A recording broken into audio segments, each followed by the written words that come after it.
Heyrðu, við erum hérna í Hallgrímskirkju og í dag eru páskar. Páskadagurinn í dag, sem ótrúlega mikill gleðidagur hérna í kirkjunni. Og við vorum mætt hérna snemma í morgun. Og hérna alltaf morgunmatur, það sko messa klukkan 8 og síðan kórinn og allir messuþjónarnir og starfsfólkið í morgunmat. Og svo byrjar smá stressið, það við notum sama salinn. Það þarf sko að ganga frá öllu og umbreyta öllu yfir í sunnudagaskóla og hafa allt tilbúið fyrir það. Og þegar maður vinnur í kirkjunni, það gerist ótrúlega oft eitthvað óvænt. Það alltaf einhver aðstæður sem öðruvís en maður hélt og það var þannig í dag. Við erum vön í sunnudagaskólanum að vera kannski með 5, 10, 15, kannski 20 krakka. Eða 25. Eða 25, kannski 30 þegar það eru hátíðir. En í dag var bara troðfull kirkja. Það voru mörg hundruð manns mætt í kirkju. Og örugglega 100 krakkar komin í sunnudagaskóla. Og hérna hjá okkur þá byrja alltaf allir inn í messu. Fjölskyldur mæta saman. Nei, ég held að við ekki verið alveg 1000. Ekki alveg. Jú, það er 1000 í kirkju. Og börnin og foreldrarnir eru saman í kirkju og síðan undir sálmi yfirleitt eftir ritningarlestrana að þá fara krakkar og sækja ljósið. Og hver náði ljósið í dag? Og ég gerði það. Já, þú náður í ljósið og einn stelpa líka sem heitir Gabriela. Já.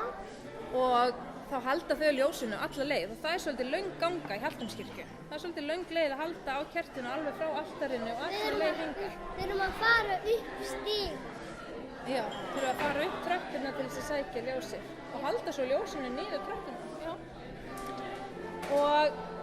Og svo koma það bara allir krakkarnir með. Og við svipum með kertinu niður stopp. Já, og svo erum við komin inn í sunnudagaskólann og við gerum oft svona setja kertinu niður og svo segir þeir sögur Jesú og Guð.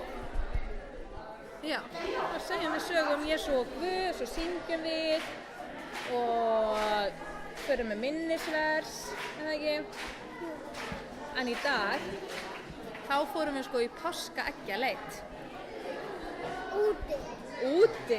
Og við fengum nokkra stóra krakka til þess að fara út og vera að leika páskahera og fela eggin út allt.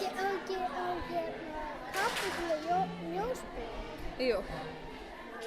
Og svo fóru allir krakkarnir út. Allir krakkarnir hlupu hérna út allt að leita eggjunum. Og ég fann 4. Fannstu 4? Ég líka svona með svona inni og gull 14 og gull og líka svona með kanínum og ungum. Með kanínum ungum á? Já, einmitt. Og varstu heppin? Pabbi er að geyma. En svo var bara mikil gleði hérna inn í á eftir. Krakkarnir komu að borða páskaegg, við fórum í hóki-póki og endum svo alltaf að fara með bæn og eiga smá svona bænastund í lokin. Svo fara bara allir.